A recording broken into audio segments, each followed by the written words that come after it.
ठीक आहे. आपण पुढच्या मुद्द्याला सुरुवात करायची ते म्हणजे जीएनपी. आणि एक शब्द फक्त चेंज झालाय बघा. GDP gross domestic product. 3 शब्द खूप महत्वाचे होते. एक होता ग्रॉस. आपण जीडीपी मोजतो तो कसा मोजतो? ग्रॉस मध्ये मोजतो, सरासरी मोजतो आपण, तो स्थूलमानानं मोजतो. दुसरं येतं ते म्हणजे डोमेस्टिक. डोमेस्टिक शब्दाचा अर्थ काय होता? देशांतर्गत. बरोबर आहे का? डोमेस्टिक या शब्दामध्ये काय काय होतं? तर देशाची आर्थिक सीमेच्या आतल्या भागामध्ये होणारा इकॉनॉमिकल ऍक्टिव्हिटी आपण काय करत होतो? मोजत होतो. आता इथे एक शब्द उपयोग चेंज झालाय. जीडीपीच्या ठिकाणी जीएनपी आलाय. म्हणजे काय? पुढे शब्द कोणता वापरलाय? नॅशनल. कोणता शब्द वापरलाय? नॅशनल असा शब्द वापरलेला आहे. एवढा फक्त फरक आहे. बाकीचा आपण ग्रॉसलीच मोजणार आहे, दुसरं आपण प्रोडक्शनच मोजणार आहे, आणि तिसरं म्हणजे काय, तर आपण नॅशनल मोजणार आहे, आपण डोमेस्टिक मोजणार नाही. आता आपण थोडं देशाच्या बाहेर जाऊ. बरं आहे का? देशाची आयात निर्यात आपण पहिल्या जीडीपी मध्ये मोजले का? मी काय म्हणते, जे आपण आयात केली किंवा जी निर्यात केली ते आपण जीडीपी मध्ये मोजले का? नाही. तर ती कशामध्ये मोजवायची आपण? जीएनपी मध्ये मोजायची. जीएनपी म्हणजे काय? तर ग्रॉस नॅशनल प्रोडक्ट, स्थूल राष्ट्रीय उत्पन्न. समजलं का? आधी आपण काय मोजलं? देशांतर्गत उत्पन्न मोजलं. देशांतर्गत म्हणजे काय? तर देशाच्या अंतर्गत भागामध्ये तयार होणाऱ्या वस्तू आणि सेवांची बाजार किंमत, म्हणजे काय, आपण त्या देशाचा जीडीपी असं म्हणलं. बरोबर आहे का? आता आपण थोडंसं बाहेर जायचंय, थोडंसं आपण देशाच्या बाहेर जायचंय. देशाची आयात निर्यात आपण इथं कॅल्क्युलेट करायचं. आयात आणि निर्यात यांच्यामधून मिळालेला निव्वळ नफा आणि निव्वळ तोटा आपण काय करायचं? यामध्ये ऍड करायचं. सेम ग्रॉस इन्कम आहे तसं आपलं जे ग्रॉस इन्कम होतं वस्तू आणि सेवा, वस्तू तयार झाला ते 100 रुपयाचा, सेवा तयार झाला 100 रुपयाचा, आपला जीडीपी किती होता? 200 रुपये. बरोबर आहे का? फक्त आपण यामध्ये काय प्लस केलं नव्हतं? तर आयात निर्यातीतून मिळणारा निव्वळ नफा प्लस केला होता का? मी काय म्हणतो लक्षात येतं? आयात आणि निर्यात यामध्ये काय घेतली होती का आपण? नाही. आपण आता इथं जीएनपी मध्ये काय करणार आहे फक्त बघा. तर जीएनपी ऍट मार्केट प्राइस म्हणजे काय? तर GDP at market price plus net factor income from abroad. परदेशातून मिळालेलं नेट फॅक्टर इन्कम. समजलं का? परदेशातून मिळालं नेट फॅक्टर इन्कम म्हणजे काय? तर आपण जे परदेशामध्ये आयात आणि निर्यात करतो, एक्सपोर्ट आणि इम्पोर्ट करतो, त्यातून जे निव्वळ नफा मिळाला आपल्याला, तो निव्वळ नफा फक्त जीडीपी मध्ये काय करायचा? ऍड करायचा. म्हणजे आपल्याला काय मिळतं रे? नॅशनल. डोमेस्टिक या शब्दाचा अर्थ काय होता? देशा अंतर्गत, म्हणजे देशाच्या भूसीमेच्या, म्हणजे आर्थिक सीमेच्या अंतर्गत होणाऱ्या इकॉनॉमिकल ऍक्टिव्हिटी आपण त्यामध्ये पकडत होतो. आता आपण काय करतोय? देशाच्या भूसीमेच्या, म्हणजे आर्थिक भूसीमेच्या बाहेरच्या ऍक्टिव्हिटी पण आपण काय करायला लागले? कॅल्क्युलेशन करायला लागले. हे एवढा सोपं काम आहे. समजलं का? Net income in abroad. Abroad मधून कमवा. अब्रॉड म्हणजे परदेशातून मिळालेला निव्वळ नफा आपण काय करू? यामध्ये ऍड करू. आपल्याला काय मिळतं? Cross national. अजून पण आपण कसं मोजायला लागले? ग्रॉस. फक्त आपण शब्द कोणता बदलला? डोमेस्टिकच्या ठिकाणी शब्द कोणता आला? नॅशनल. डोमेस्टिकची व्याख्या मी सांगितली होती पहिल्यांदा. आता नॅशनलची व्याख्या काय येणार आहे? Net income in abroad. Abroad मधून कमवलेलं नेट इन्कम आपण काय करूया? प्लस करू. म्हणजे काय? तर GDP at market price is equal to GDP. तुम्हाला जीएनपी ऍट मार्केट प्राइस जर काढायचं असेल तुम्हाला, तर GDP at market price plus net income in abroad हे फॅक्टर कॉस्ट मधलं असणार आहे. समजलं? फॅक्टर कॉस्ट मधला नेट इन्कम इन अब्रॉड म्हणजे परदेशातून मिळालेलं नेट इन्कम आपण त्यामध्ये प्लस केलं तर आपल्याला काय मिळतं रे? जीएनपी मिळतो. साधी सोपी भाषा. समजलं का? जीएनपी मध्ये समजलं का? एक शब्द फक्त बदललाय. डोमेस्टिकच्या ठिकाणी काय आलंय? नाही. थोडासा पहिलं जर आपण त्याची सूत्र बघितली तर GNP is equal to GDP plus कंसामध्ये एक्स मायनस एम. एक्स म्हणजे काय? विदेशातून प्राप्त केलेलं उत्पन्न, आणि एम म्हणजे काय? भारतातून बाहेर गेले, म्हणजे एक्सपोर्ट आणि इम्पोर्ट आपण काय केलं? एकमेकातून मायनस केला. जो प्रॉफिट असेल प्लस होईल, मायनस असेल तर मायनस होईल. लक्षात आलं का? म्हणजे आपल्याला काय मिळालं? जीएनपी मिळाला. काय मिळाला? जीएनपी मिळाला. लक्षात आलं का? जीएनपी म्हणजे समजला. आधी जीडीपी समजला का? जीडीपी एकदा समजलं की जीएनपी आपण समजून जातो. त्याच्यामध्ये थोडं विशेष नाही असं. जीडीपी मध्ये 3 व्याख्या खूप महत्वाच्या आहेत. जी म्हणजे आपण ग्रॉस मध्ये मोजणार आहे, दुसरं डोमेस्टिक मोजणार आहे, तिसरं प्रोडक्शन मोजणार आहे. बरोबर आहे. प्रोडक्शन मध्ये आपण फायनल गुड काय करणार आहे? कन्सिडर करणार आहे. आपण पहिला शब्द आहे कसा ठेवला? ग्रॉस. डोमेस्टिकच्या ठिकाणी शब्द कोणता आला? नॅशनल. आपण जीडीपी ऑलरेडी मोजलेला आहे. बरोबर आहे का? तो डोमेस्टिक आहे आपला. आता आपण ते काही एक्सपोर्ट इम्पोर्ट केला होता, आयात निर्यात केली होती, एक्स मायनस एम जे करणार आहे आपण ते फक्त कॅल्क्युलेशन करू. नेट इन्कम इन अब्रॉड आपण काय करू? फक्त प्लस करू. आपल्याला काय मिळेल? जीएनपी मिळेल. जीएनपी कोणत्या प्राइसला मिळेल? कोणत्या प्राइसला मिळेल? जीडीपी कोणत्या प्राइसला काढला होता? मार्केट प्राइसला. तर मग जीएनपी पण कोणत्या प्राइसला आहे? जीएनपी पण मार्केट प्राइस आहे ना. जीएनपी पण कोणत्या प्राइसला येणार आहे? मार्केट प्राइस येणार आहे. आता लक्षात आलं? समजलं का? जीएनपी समजला? होय नाही का? ठीक आहे. आता आपण जाऊ शेवटचा मुद्दा, तो म्हणजे कोणता येतो? एनएमपी. एनपी नंतर कोणता मुद्दा येतो? एनएमपी. आता इथं 2 शब्द बदलले. इथं ग्रॉसच्या ठिकाणी कोणता आला? नेट आला. इथं नॅशनल आहे तसं राहिला आणि इन्कम आहे तसं राहिला. बरोबर आहे का? प्रोडक्शन आहे तसं राहिलं. नेट आपण आता आतापर्यंत दोन्ही भागामध्ये आपण ग्रॉस मोजलो. ग्रॉस म्हणजे मी काय सांगितलं होतं की आपण सरासरी स्थूलमानानं की बाबा एका हेक्टर पाठीमागे एवढा गहू तयार होतो, तर 1000 हेक्टर पाठीमागे किती गहू? आपण स्थूलमानानं ते काय केलं? कॅल्क्युलेशन केलं. एक्झॅक्टली जाऊन शेतकऱ्याच्या घरात मोजले का आपण? की सांग बाबा तुझ्या घरातलं गहू किती, तुझ्या घरातलं गहू किती मोजलंय का आपण? नाही. आपण स्थूलमानानं मोजलं होता, सरासरी मोजलं होता. बरोबर आहे का? इथं तसं नाही करणार. इथं आपण काय करणार आहे? एनएनपी मध्ये पहिला शब्द कोणता आहे? नेट. निव्वळ राष्ट्रीय उत्पन्न किंवा निव्वळ देशांतर्गत उत्पन्न, निव्वळ नॅशनल प्रोडक्शन आपण काय करणार आहे? मोजायचं. मग निव्वळ मोजण्यासाठी आम्हाला काय करावं लागेल रे?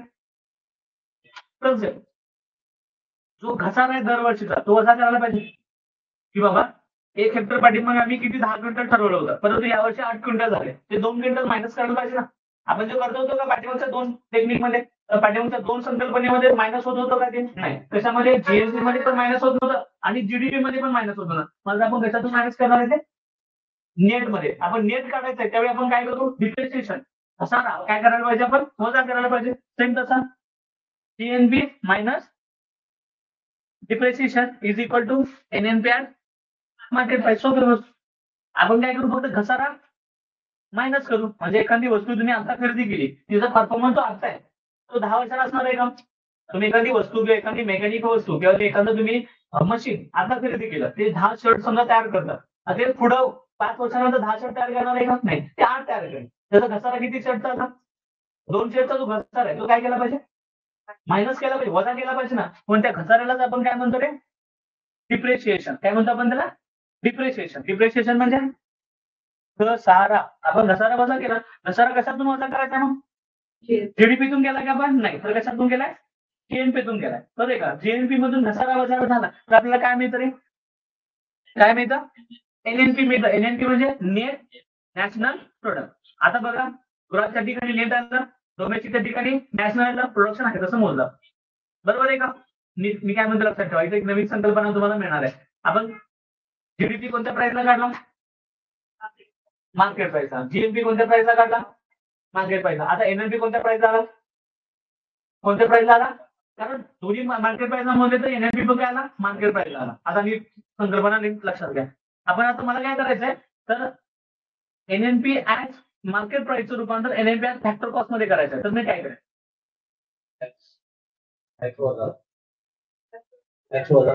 बघा आपण ज्यावेळी काय केलं, आपला जीडीपी आला होता. बरोबर आहे का? आपण जीडीपी काढला होता कोणत्या कॉस्टला? फॅक्टर कॉस्टला. त्याचं रूपांतर मार्केट प्राइस मध्ये करण्यासाठी आपण काय केलं? प्लस टॅक्स आणि मायनस काय केलं आपण? सबसिडी. आपल्याला जीडीपी ऍट कोणत्या प्राइसला आला? मार्केट प्राइस आला, एमपी आला. बरोबर आहे का? आता मला रिव्हर्स करायचा, काय स्वतः करायचं?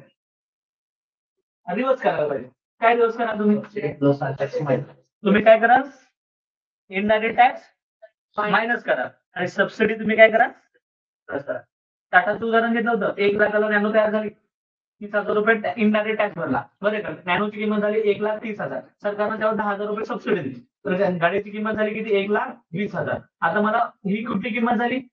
फॅक्टर कॉस्ट की मार्केट प्राइस? Market price. आता मला रिव्हर्स करायचं आहे.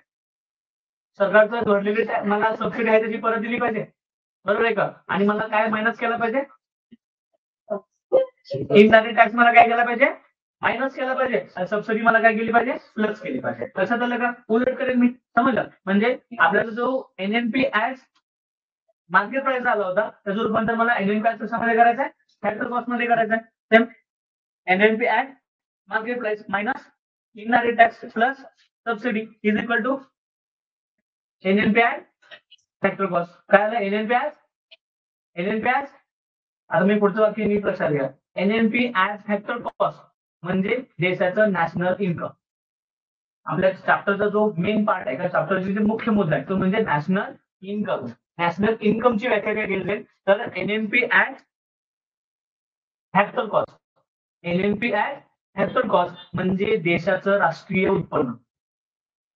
समजलं का? देशाचं राष्ट्रीय उत्पन्न म्हणजे जीडीपी नाही. देशाचं राष्ट्रीय उत्पन्न म्हणजे जीएनपी नाही. देशाचं राष्ट्रीय उत्पन्न म्हणजे एनएनपी नाही म्हणते मी.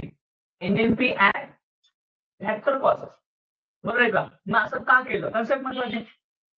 तुम्ही राष्ट्रीय उत्पन्न एनएनपी तुम्ही नेट काढला नॅशनल काढलं, प्रोडक्शन मोजलं. मग तुम्ही NNPI मार्केट प्राइसला देशाचं राष्ट्रीय उत्पन्न का म्हणायचं नाही तुम्ही सांगा. त्यामध्ये काय आहे?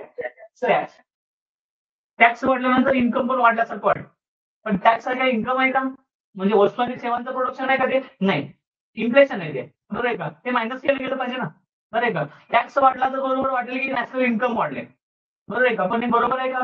कॅल्क्युलेशन मेथड बरोबर आहे का? नाही. आणि योग्य आहे का ती? नाही. मग आपल्याला डायरेक्ट देशाचं राष्ट्रीय उत्पन्न जर मोजायचं असेल, नॅशनल इन्कम मोजायचं असेल, तर आपल्याला काय मोजलं पाहिजे? NNPI national cost, not NNPI market price. Market price मोजून जाणार आहे का? नाही. मार्केट प्राइस जर तुम्ही काय मोजला, देशाचं नॅशनल उत्पन्न मोजला, तर त्याला भू मानलं दिसेल, भूगोटा दिसेल. असं वाटेल की खूप जास्त राष्ट्रीय उत्पन्न आहे, पण ते ऍक्च्युअल आहे का? ते रिअल आहे का? नाही. लक्षात आलं ना? मग देशाचं राष्ट्रीय उत्पन्न बरोबर खालीलपैकी काय? असा क्वेश्चन बऱ्याच वेळा विचार. देशाचं राष्ट्रीय उत्पन्न म्हणजे काय? असा क्वेश्चन विचारलाय. त्यामध्ये खाली पर्याय दिले होते, GDP as market price, BNP as market price, NNP as market price, वरीलपैकी सर्व. उत्तर काय येतं? NNPI factor cost. NNPI factor cost हे त्याचं उत्तर आहे. असं झालं का? NNPI फॅक्टर कॉस्ट हे त्यांचं काय असतं? देशाचा राष्ट्रीय उत्पन्नाचा. मग पर्यायामध्ये घेतलं होतं वरीलपैकी काही नाही. आता जर पर्यायाचं शेवटचा, तर शेवटचं उत्तर बरोबर येतं, वरीलपैकी काही नाही. समजलं? पण आपण जर गोंधळ केला तर आपण जीडीपी किंवा हे उत्तर देऊ शकतो. पण लक्षात ठेवायचं उत्तर हे आहे. देशाचं राष्ट्रीय उत्पन्न म्हणजे काय? कन्सेप्ट लक्षात आली का? तुम्ही मोजण्याचं असंच मोजलं असतं. तुम्ही नेटच मोजलं असतं, ग्रॉस मोजलं नसतं. तुम्ही डोमेस्टिक मोजलं नसतं, तुम्ही नॅशनल मोजलं असतं. प्रोडक्शन मोजताना तुम्ही मार्केट प्राइसला मोजलं नसतं, तर काय कशाला मोजलं असतं? फॅक्टर कॉस्टला. कन्सेप्ट क्लिअर असल्यामुळे रट्टा मारायची गरज आहे. तुम्हाला माहिती आहे की असंच मोजलं गेलं पाहिजे. याच्यापेक्षा वेगळ्या पद्धतीने जर मोजलं गेलं तर राष्ट्रीय उत्पन्न होऊ शकत नाही. आपण जीडीपीला राष्ट्रीय उत्पन्न म्हणू शकत नाही. आम्ही फक्त जीएनपीला राष्ट्रीय उत्पन्न म्हणू शकत नाही. आणि फक्त आपण एनएनपीला पण राष्ट्रीय उत्पन्न म्हणू शकत नाही, जे फॅक्टर कॉस्ट आहे, मार्केट प्राइस आहे. जे एनएनपी फॅक्टर कॉस्ट आहे, तेच आपल्या देशाचं काय असणार आहे? राष्ट्रीय उत्पन्न. आता मला समजा राष्ट्रीय उत्पन्न मिळालं मला. आता मला करायचं पर कॅपिटा इन्कम, दरडोई उत्पन्न. तर काय करायचं? मला पर कॅपिटा इन्कम, दरडोई उत्पन्न काढायचं आहे. मला देशाचं एखादं राष्ट्रीय उत्पन्न मिळालं. मी काय करेन? लोकसंख्येला डिवाइड करेन. बघा, per capita income, national income upon देशाची पॉप्युलेशन. काय मिळालं मला? पर कॅपिटा इन्कम, दरडोई उत्पन्न. प्रत्येकाच्या वाटणीला किती आलं? मी एकूण काढलं देशाचं, आणि त्यानंतर भागिले काय केलं? देशाची लोकसंख्या. बरोबर आहे का? तर आपल्याला काय मिळालं? Per capita income. त्याला म्हणतो आपण दर डोई उत्पन्न. बरोबर. दर डोई म्हणजे काय? प्रत्येकाच्या वाटणीला आलेलं उत्पन्न आपल्याला मिळालं. भाग लक्षात आला? समजलं. त्यानुसार दर डोई उत्पन्नानुसार जी राज्यांची क्रम आहे ती महत्वाची, ते लक्षात ठेवायचे. 1 नंबरला कोण आहे? गोवा. 2 नंबरला सिक्कीम. 3 नंबरला दिल्ली. 4 नंबरला चंदीगड. 5 नंबरला तेलंगणा. 6 नंबरला कर्नाटक. 7 नंबरला हरियाणा. 8 नंबरला पुदुचेरी. 9 नंबरला तमिळनाडू. 10 नंबरला गुजरात. यांची लोकसंख्या कमी असतात. लोकसंख्या कमी असल्यामुळे दरडोई उत्पन्न काय होतं? जास्त मिळतं. म्हणजे जवळजवळ 4 लाखाच्या वर आहे. कसं आहे? 4 लाखाच्या वर आहे. आपली लोकसंख्या कशी आहे? जास्त आहे. त्यामुळे आपलं जर जीडीपीचा ग्रोथ रेट जरी जास्त असला, जीडीपी इन्कम जरी जास्त असला, तरी आपलं दरडोई उत्पन्न कसं होतं? आवाज क्वेश्चन लक्षात ठेवायचा. ठीक आहे. पुढचा भाग येतो ते म्हणजे वैयक्तिक उत्पन्न. म्हणजे वैयक्तिक उत्पन्नाचा भाग नेमका काय? नेमका नीट समजावून घ्या. भाग नीट समजावून घ्यायचा. आता राष्ट्रीय उत्पन्न आणि वैयक्तिक उत्पन्नामध्ये फरक. वैयक्तिक उत्पन्न म्हणजे आपण कमवलेलं उत्पन्न. बरोबर का? त्याला आपण वैयक्तिक उत्पन्न असं म्हणतो. त्याला पर्सनल इन्कम म्हणतात. काय म्हणतात ते? Personal income. आता राष्ट्रीय उत्पन्न मोजताना त्या पर्सनल इन्कमचा थोडासा भाग महत्वाचा आहे. तो कन्सेप्ट समजावून घ्या. तुम्हाला मेन साठी हा भाग खूप महत्वाचा. समजलं का? मेन साठी भाग महत्वाचा आहे म्हणून फक्त समजावून घ्या की पर्सनल इन्कम म्हणजे काय. बघा, पर्सनल इन्कम म्हणजे काय? तर GDP minus IR, GDP plus minus नाही, जीडीपी प्लस IRBNE. IRBNE म्हणजे काय? Income received but not earned. Minus IEBNR. IEBNR म्हणजे income earned but not received. लक्षात. आता नेमका काय प्रकार आहे बघा. आपण जीडीपी मधून काय हे करायचंय? मायनस करायचंय income received but not earned. उदाहरणार्थ काय? तुम्हाला मिळालेली लाडकी बहीण योजना. आता मी हा मुद्दा काय इन्क्लूड केलाय नवीन, दुसऱ्या कुठल्या राज्यात शिकवलं नाही, तुमच्या राज्याला पहिल्यांदा शिकवायला लागेल. ह्याचं कारण का? लाडकी बहीण योजना. लाडकी बहीण योजना तुम्हाला दर महिन्याला मिळालेला 1500 रुपये. हा कोणत्या उत्पन्नाचा भाग आहे का? ते आहे का? आता तुम्ही सांगा की राष्ट्रीय उत्पन्नात मोजायचं की नाही? हे राष्ट्रीय उत्पन्नाचा भाग असू शकतो का? नीट समजावून उत्तर घ्यायचं मला. नीट विचार करा, कारण तुमच्या कन्सेप्ट क्लिअर करायचा. तर मला नीट समजावून म्हणजे तुमचे नीट लक्षात घेऊन उत्तर द्या की राष्ट्रीय उत्पन्नाचा भाग आहे का, कारण ते फॅक्टर मध्ये येत नाही ना. ते फॅक्टर इन्कम आहे का, कोणतं इन्कम पकडलं जातं फक्त फॅक्टर, मग ते कोणतं इन्कम, ते कोणतं इन्कम पकडायचं मग, ते तुमचं पर्सनल इन्कम. समजा ते राष्ट्रीय उत्पन्न आहे का. आता लक्षात आलं का घेतला मुद्दा, समजला का. कारण करंट अफेअरचा मुद्दा काय आपल्याला, लाडकी बहीण योजना, कृषी सन्मान योजना, जे मिळणारे म्हणजे लाडका भाऊ योजनेअंतर्गत ते मिळणारे 15,000 रुपये वगैरे, किंवा तुम्हाला मिळणारे शिष्यवृत्त्या, तुम्हाला मिळणारे डोनेशन, गिफ्ट, किंवा तुम्हाला मिळणारे सगळे सरकारकडून मिळणाऱ्या सगळ्या सुविधा, हे मिळणारं जी रक्कम आहे ती यामध्ये इन्कम रिसिव्ड बट नॉट, तुम्ही कमवले का ते उत्पन्न, कमवले का नाही, ते तुम्ही फक्त काय केले, रिसिव्ह केलंय. कमवले का ते नाही कमवलं तुम्ही, म्हणजे जीडीपी आपल्याला काय करायला पाहिजे, मायनस करायला पाहिजे ना. जीडीपी काय करायला पाहिजे, प्लस नाही मायनस, बरोबर आहे मायनस आहे. जीडीपी मध्ये प्लस करायला पाहिजे की मायनस करायला पाहिजे, मायनस करायला पाहिजे. ते उत्पन्न मोजून उपयोगाचं आहे का, कारण आपण जीडीपी मध्ये किंवा राष्ट्रीय उत्पन्नामध्ये कोणतं उत्पन्न फक्त मोजतो, कोणतं उत्पन्न मोजतो, अर्न केलेलं, म्हणजे फॅक्टर मधून आलेलं. फॅक्टर म्हणजे काय, अर्न केलेलं. कामगार असेल तर पगार मिळेल, भांडवल असेल तर व्याज मिळेल, जागा असेल तर भाडं मिळेल, आणि मालक असेल तर नफा मिळेल. हे अर्न केलेलं ना, फुकटात मिळाले काही नाही, बरोबर आहे का. मग राष्ट्रीय उत्पन्नामध्ये कोणतं उत्पन्न मोजलं जातं, अर्न केलेलं. हे न अर्न केलेलं मोजलं जाणार आहे का, नाही. त्यामुळे जीडीपीतून आपण काय करू, ते मायनस.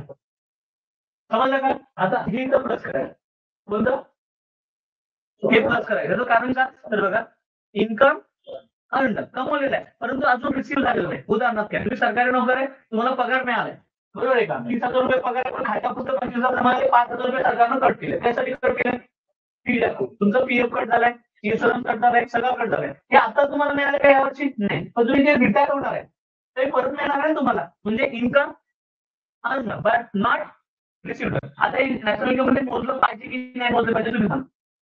मोजलं पाहिजे, कारण हे कोणतं इन्कम आहे, फॅक्टर आहे की नॉन फॅक्टर आहे, लक्षात आलं. मग पर्सनल इन्कम म्हणजे काय, पर्सनल इन्कम म्हणजे काय म्हटलं जाईल, तर GDP minus I R gain आणि प्लस आय एन बी. तुम्ही हे इकडे आणू शकता आणि हे इकडे आणू शकता. माझं मांडलं थोडंसं चुकलेलं आहे. प्लस काय करायचं हे, आणि मायनस काय करायचं, कन्सेप्ट लक्षात आलं, समजलं का. फुकटात मिळाले रक्कम आपण जीडीपी मध्ये मोजू शकणार आहे का, ते मायनस केले पाहिजे ना.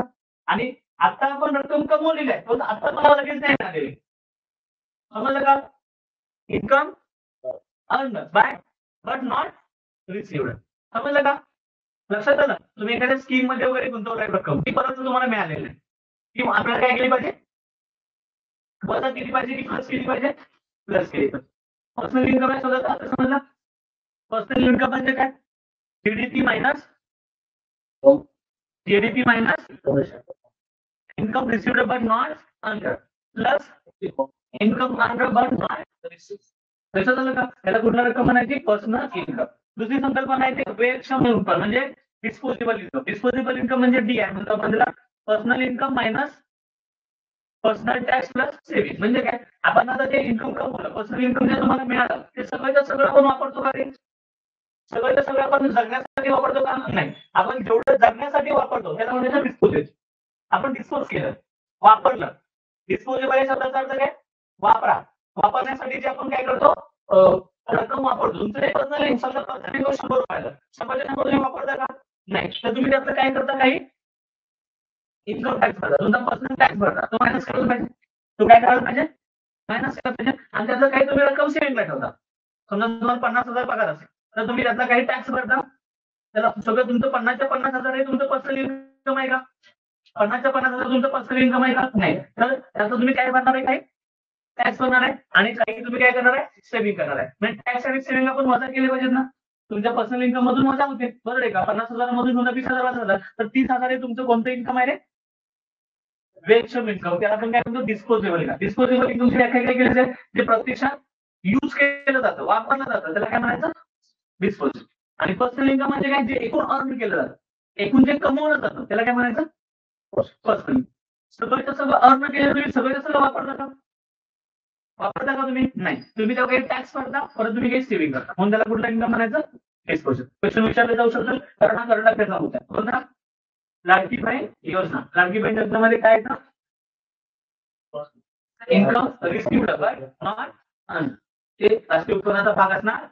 क्वेश्चन विचारला जाईल, क्वेश्चन लक्षात ठेवा. राष्ट्रीय उत्पन्नाचं मोजमाप कोण कोण करतं? राष्ट्रीय उत्पन्नाचे मोजमापाला सुरुवात झाली होती दादाभाई नेहरूजी यांनी केलं होतं 1868 ला.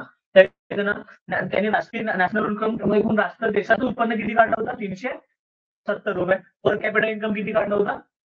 कारण ती लोकसंख्या काय होती एकदम कमी होती. नंतर पुढं केलं होतं, नंतर मोरेनं केलं होतं, क्रोजननं केलं होतं, विल्यम डिग्बीनं केलं होतं. प्रत्येकाने काय केलं होतं? राष्ट्रीय उत्पन्न मोजलं होतं. समजलं? त्याच्यावर एखादा क्वेश्चन विचारून झालेला आहे, ते व्यवस्थित काय करायचं? लक्षात ठेवायचं. पण राष्ट्रीय उत्पन्न एक्झॅक्टली मोजतो कोण? तर राष्ट्रीय उत्पन्न मोजणाऱ्या काही आधार समित्या आहेत. बघा, पहिल्यांदा आपण राष्ट्रीय उत्पन्न मोजण्यासाठी राष्ट्रीय उत्पन्न मापन समितीची स्थापना केली होती 4 ऑगस्ट 1949 ला. एक राष्ट्रीय उत्पन्न मापन समिती आपण स्थापन केली होती. कधी? 4 ऑगस्ट 1949 ला. अध्यक्ष होते PC महालनोबिस. आता यांच्यावर क्वेश्चन विचारला जाऊ शकतो, कारण रिसेंटली यांचं निधन झालं. 2022 ला काय झाले? यांचं निधन झाले. त्यामुळे यांच्यावर क्वेश्चन विचारला जाऊ शकतो, व्यवस्थित त्यांना लक्षात ठेवा. त्यामध्ये सदस्य कोण कोण होते? तर डॉक्टर धनंजय गाडगे, नंतर डॉक्टर VK आर राव. नंतर त्यांनी आपला अहवाल कधी सादर केला? 1951 ला. त्यांनी दुसरा अहवाल सादर केला 1954 ला. या समितीचे मार्गदर्शक कोण होते? तर सायमन कुझनेक. आपले मुख्य जे ज्यांनी नॅशनल इन्कम संकल्पनाच आणली ते सायमन कुझनेक जे सल्लागार होते. आणि JRD स्टोन हे काय त्यांचे आर्थिक सल्लागार होते. नंतर राष्ट्रीय उत्पन्नाचा आधारभूत वर्ष कोणतं मानलं होतं? 1948 ते 49. राष्ट्रीय उत्पन्न एकूण देशाचं किती निघालं होतं? 8,650 रुपये. आणि दरड उत्पन्न निघालं होतं 246 रुपये. हे पहिल्यांदा कोणी मोजलं होतं? राष्ट्रीय उत्पन्न मापन समिती. लक्षात आलं ना? नंतर राष्ट्रीय उत्पन्न मापन आता सध्या कोण करतो? तर CSO करतो. CSO म्हणजे कोण? तर सेंट्रल स्टॅटिस्टिकल ऑफिस. सेटअप कधी केलं आपण? 2 मे 1951 साली. C रंगराजन कमिटीच्या रिकमेंडेशन. नंतर अंडर कोणत्या मिनिस्ट्रीच्या अंडर काम करते? तर स्टॅटिस्टिक अँड प्रोग्राम इम्प्लिमेंटेशन. नंतर रिपोर्टर कुठे आहे? न्यू दिल्ली या ठिकाणी. स्ट्रक्चर कसं आहे? तर एक DG असतो, डायरेक्टर जनरल असतो. 4 असतात ते डिप्युटी डायरेक्टर जनरल असतात. 4 असतात ते जॉईंट डायरेक्टर असतात. त्यांचं फंक्शन काय? तर IIP तयार करणं आणि CPI तयार करणं. आता इथं काही लक्षात आलं तर ठीक आहे. आपण पुढच्या चॅप्टरमध्ये तुम्हाला CPI म्हणजे काय आणि IIP म्हणजे काय, इंडेक्स ऑफ इंडस्ट्रियल प्रोडक्ट म्हणजे काय आणि कंझ्युमर प्राइस इंडेक्स म्हणजे काय, पुढच्या चॅप्टरमध्ये तुमचं पूर्णपणे क्लिअर होऊन जाईल. त्यामुळे आता तेवढं लक्षात ठेवायचं की काय करतात हे 2 गोष्टी फंक्शन मध्ये त्यांच्या लक्षात ठेवायचं. नंतर पुढे दुसरी संस्था आहे ती काय करते? सगळा डेटा गोळा करायचं काम करते, नॅशनल सॅम्पल सर्व्हे ऑर्गनायझेशन. तुमचा सगळा जो डेटा गोळा करायचा त्याचे डेटा गोळा करायचं काम यांच्याकडे असतं. हे सेटअप कधी केलं होतं? 1950 ला. हेडक्वार्टर कुठे आहे? न्यू दिल्लीला. नंतर under minister of statistic and programme implementation ह्याच्यामध्ये काम करतात. त्यांचं फंक्शन काय? तर काय? इकॉनॉमी सर्वे. इकॉनॉमी आर्थिक आणि अहवाल देशाचा तयार करणं हे यांचं काम आहे. त्या 2 संस्था राष्ट्रीय उत्पन्न मापनाच्या पद्धतीमध्ये आपल्याला मदत करतात. एक CSO आणि दुसरा NSS national sample survey office. 2 लक्षात आले? त्यांचं स्थापना कधी झाली आणि यांचं फंक्शन काय? या 2 गोष्टी व्यवस्थित काय करा लक्षात ठेवा. पुढच्या मध्ये पटपट सोडवायचे. नको.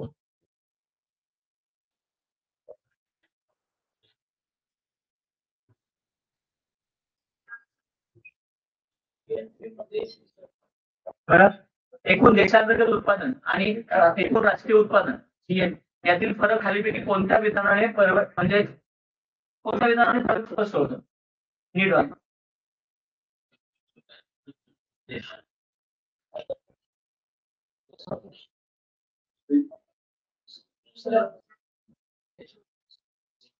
व्यवस्थित वाचा. GDP आणि GNP मध्ये एक्झॅक्टली फरक काय?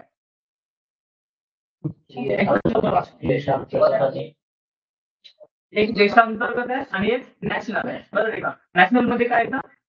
नॅशनल मध्ये काय येतं? 5 मिनिटं काय सांग?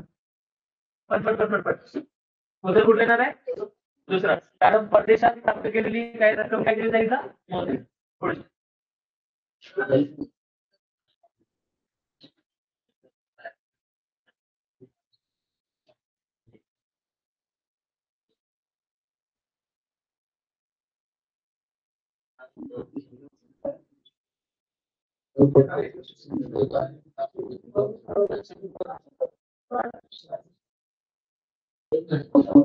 एकदम सोपं आहे. एक फॅक्टर इन्कम आहे, बाकीचं सगळं नॉन फॅक्टर.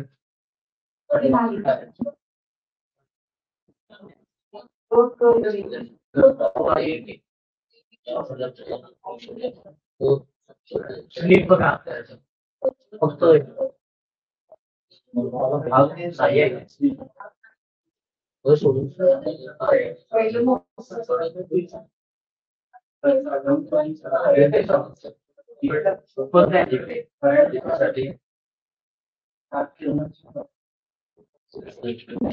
स्लीप आता सुरू डोकं शांत ठेवून.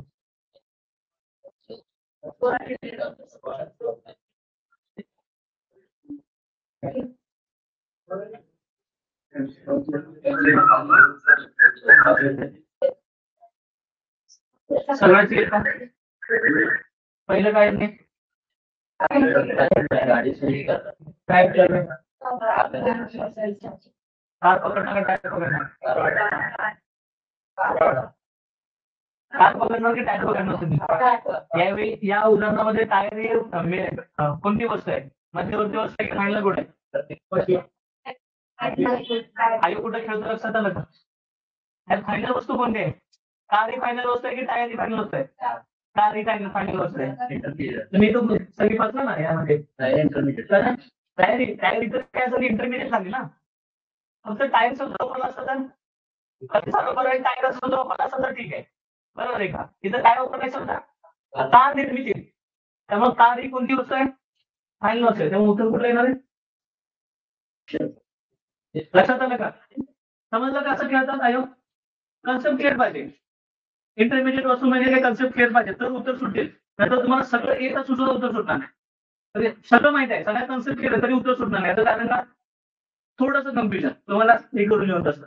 पुढचा भाग बाजार किमती स्थूल देशांतर्गत उत्पन्न आणि घटक खर्चात स्थूल देशांतर्गत उत्पन्न यातील फरक हा प्रामुख्याने टिंबाटिंबामुळे निर्माण होतो.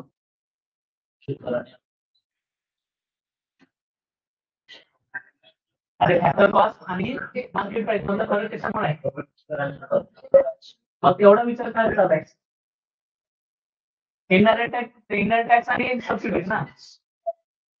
मराठीमध्ये आता मला तुमचं कोणतं झाला? इथं इनडायरेक्ट टॅक्स आहे आणि काय प्लस सबसिडी आहे. उत्तर कुठे आहे? किती सोपं आहे एवढं बोलतो का? पुढचा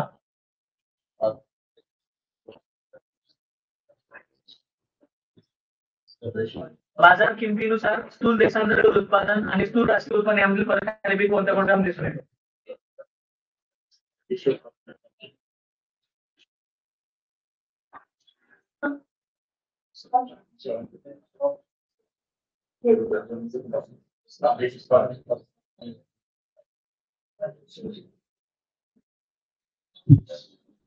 पहिला जीडीपी ऍट मार्केट प्राइस आणि जीएनपी ऍट मार्केट प्राइस असा याचा अर्थ आहे. आता जर लक्षात द्यायला पाहिजे पटकन. अरे हे तर झालं ना, या बदल झाला ना. हा बदल कशामुळे होतो? परदेशात इन्कम होतं ना. यात लवकर करायचं येतं का? येतं फक्त नागरिकांमध्ये येतं की उत्पादन येतं? असं गोंधळ करून घ्यायलाय. जीडीपी हा पी शब्द महत्वाचा. परदेशी उत्पादन घटकापासून उत्पादनाचा समावेश. परदेशी नागरिकांनी देशात पोहोचवली केलेल्या वस्तू सेवा एकूण वस्तू सेवांचे उत्पादन घटक किमतीनुसार वस्तू आणि सेवांच्या उत्पादनाची बेरीज. 2 नंबर येईल की 3 नंबर येईल? 3 नंबर येईल. परदेशी नागरिकांनी फक्त नागरिकांनी शब्द वापरलाय आणि इथं काय उत्पादन घटकांनी. उत्पादक घटक हा संकल्पना खूप मोठी येते. नागरिक फक्त येते का? नाही. उत्पादक घटक कंपनी पण येते ना.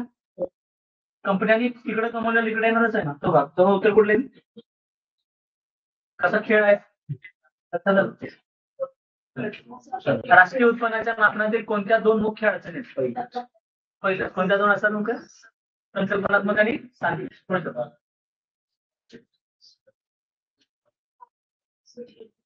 एकदम सोपं आहे. पटकन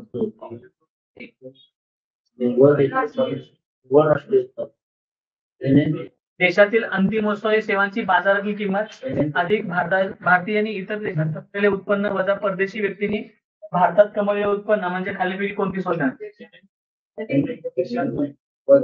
जीएनपी, एनएनपी, जीडीपी.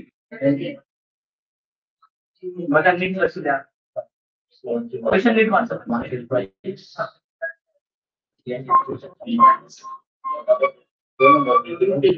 काय तर जीएनपी ना, एकूण राष्ट्रीय उत्पादन आहे. जीएनपी का जीडीपी? जीएनपी ना, जीएनपी मध्ये काय केलं होतं, अब्रॉड मधला इन्कम एक्सचेंज केलं होतं. इकडे जाऊन परत एकदा वाच.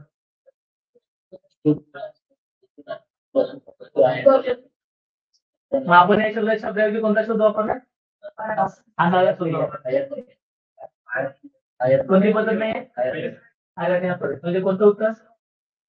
काही काही लोक असे करून येतात, हे वाचतात, हे करतात आणि बल गोल करून येतात. उत्तर काय? तीन आहे. हे भान पाहिजे तिथं की तुम्हाला एकदम एवढ्या काही गडबड असेल, तुम्ही इथंच खुल करता आणि गोल करताना बरोबर बल गोल करून येत. झाडाला कळते की आणि बल ही उत्तर आहे. समजलं? हा खेळ आहे सगळा तुमचा मेंदूवर खेळ. पुढचा